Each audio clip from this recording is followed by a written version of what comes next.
You mentioned the men's national team a little bit. You know, looking ahead to the World Cup, obviously we're getting ready for that here.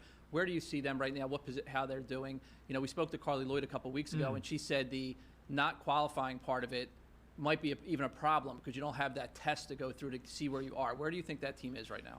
Ordinarily, I would say the lack of the competitive side of things, with you playing games, not having too much on them. Ordinarily, I would agree. But this is a squad that hasn't been picked yet. So whereas people may say, well, you play Uruguay in a friendly and you play Paraguay in a friendly, I think there's a number of players in that squad, and this is what I've loved about Pochettino. Nobody's guaranteed. Nobody's guaranteed in the squad, and it's very rare that you see that in national teams.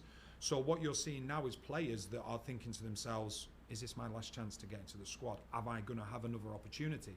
So where ordinarily you may look in and go, okay, there's some friendly games where you're just going through the motions, because there are so many unanswered questions.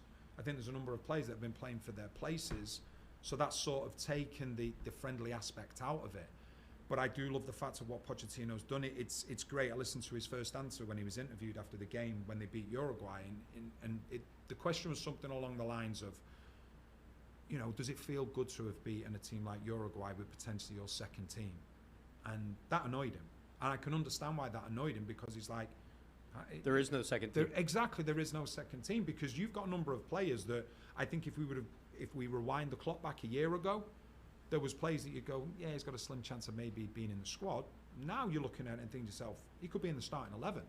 And the single thing with Pochettino from the outside looking in, there is no guarantees.